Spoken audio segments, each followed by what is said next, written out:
Audio test. Audio test. Audio test. Test, test, test, test, tests. Test, test, test, test. Audio tests.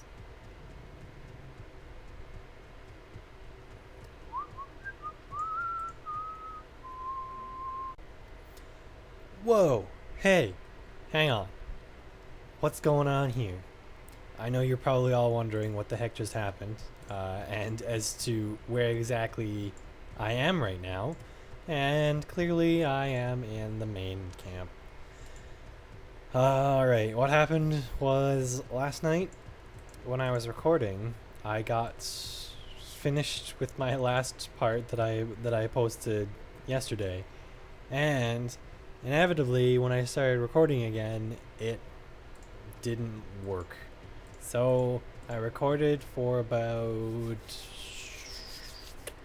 half an hour and then I realized that it was not working, so I stopped for the night and I went offline and I went and did other stuff. So yeah, basically what happened was I finished up in the cold plains. Was it the cold plains that I was in? No, I finished up in the stony field, and then I got into the burial grounds, took care of Bloodraven, so that quest is done. As you can see here, she's gone. I picked up the Cane quest, as well as the Forgotten Tower quest. So pretty much all that you really missed was me killing Bloodraven, which was pretty much me just bash spamming her until I ran out of mana, and then I just beat her to death.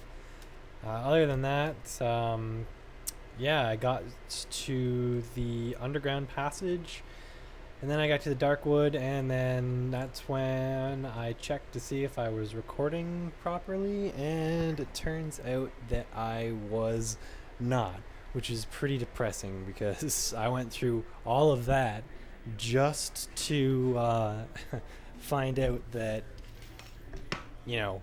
it wasn't working at all. So today I'm going to start new here. I'm hoping to get through as much of the game as I possibly can before my girlfriend gets home. She's been away for the past 3-4 days now, so hopefully I can get up to Loot Glane. I'm hoping to get at least that far by the end of tonight, which would give me probably enough footage for a few days or so. You're probably wondering why exactly I've just been standing here for the past 2 minutes doing nothing, and that would be because I had to walk to the other room with my headset on and try to get my phone. Anyways, so let's get going here. So I'm gonna head out to the stony field. I didn't pick up the Darkwood waypoint, which is lame. Good thing though, I'm almost level 7, which means that I can get a few more things here. Not too much, but let's see here. F4. And now it's time to find the...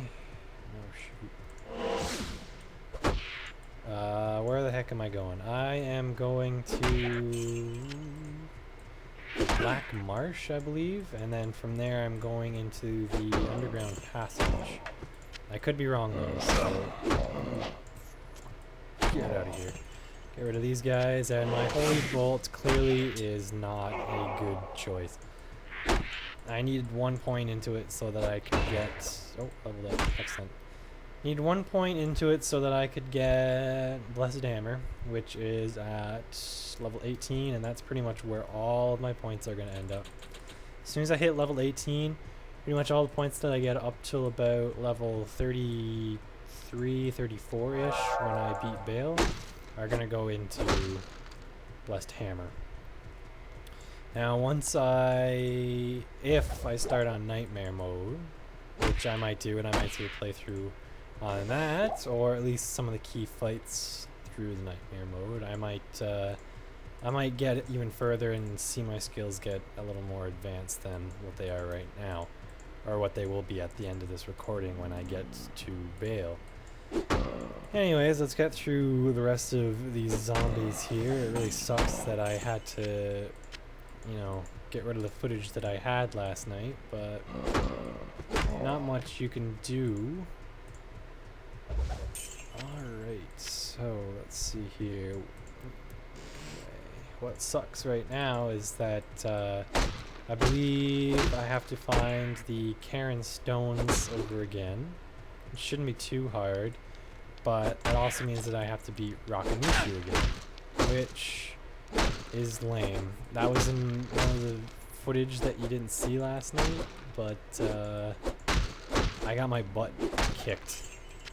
Not necessarily kicked, but he killed my rogue. After I got killed Bloodraven, I got my rogue hireling, I guess you can call it. And she went down probably in about 3 seconds, which is really depressing. I'm not going to bother resurrecting her because I do not need her.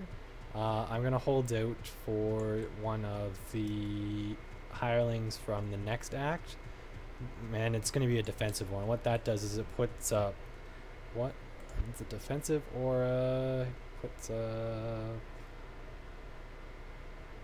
It puts up Defiance, I think. I'm pretty sure it's Defiance. Let me just check here. Yes.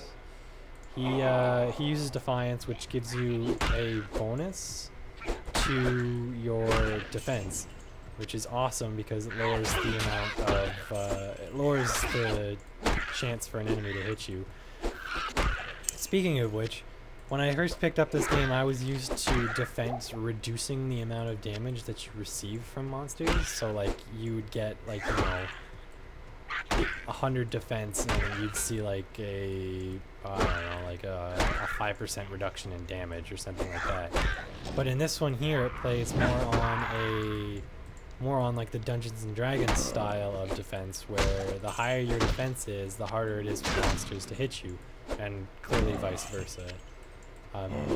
That was really interesting to me. I had never really seen that before. Like, my uncle was big into Dungeons and Dragons, and I got into it too, just on my own.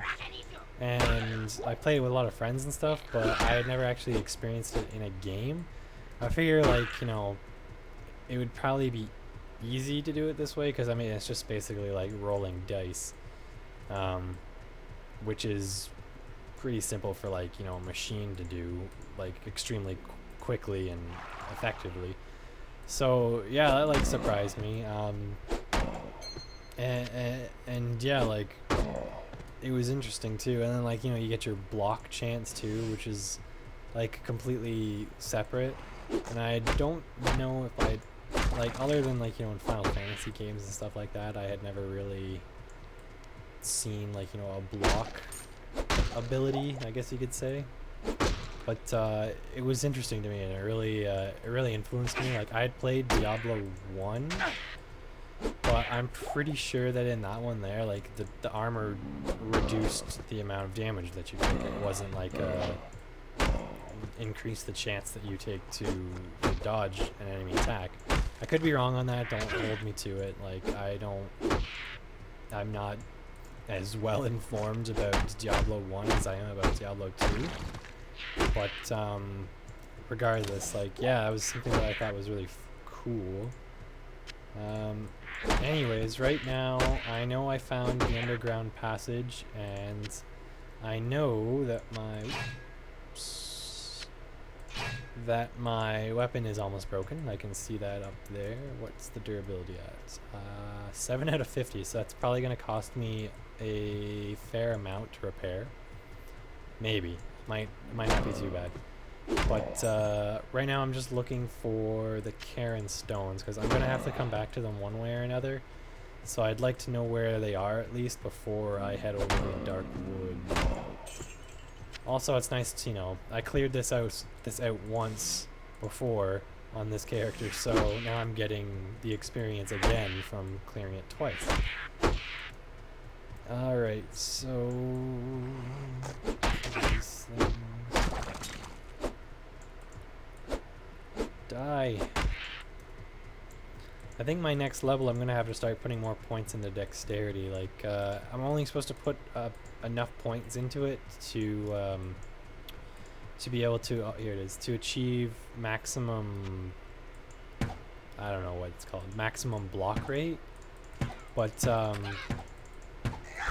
like with holy shields, which makes it so that I block better, or I think it's holy shields. I can't actually remember what it's called, but oh shit.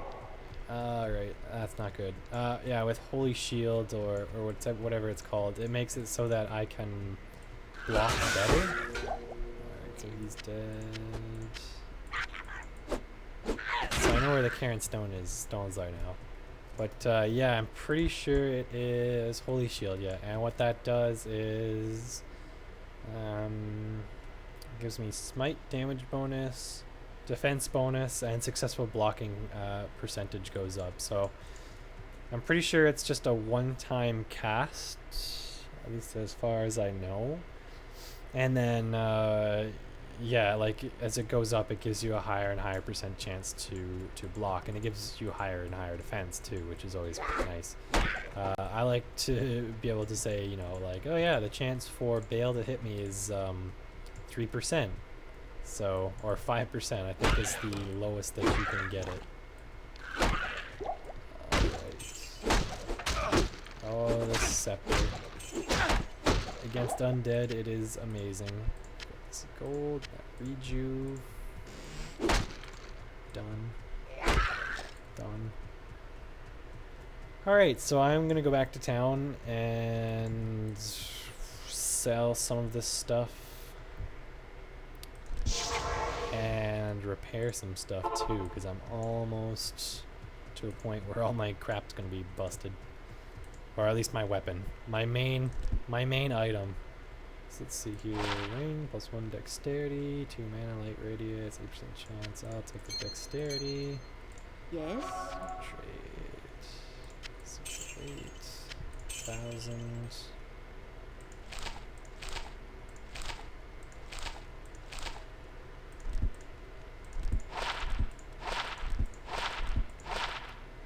Alright, so that would be crappy even if it was just on my druid. That's rubbish. 50% faster block rate. Okay, so I'm gonna take that over that. Junk for me.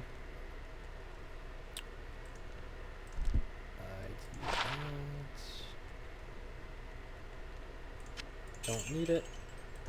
Oh, empty. See, this is where Kane comes in real handy, because he makes it so that I do not need to do this every single time I find an enchanted item or a magical item. It just makes life a lot easier when you have Kane. Alright, drop that. Anyways, I think I'm coming up on my 15-minute mark now, so I am going to cut it off here, and when we come back I'm going to get my stuff prepared, and we'll head into the underground passage, head over to the Tree of Infamous, and find Kane. And then we can continue on with our quest to kill Andariel and move on to Loot Golain, which is my ultimate goal for today. Alright, so I guess that's it for now then.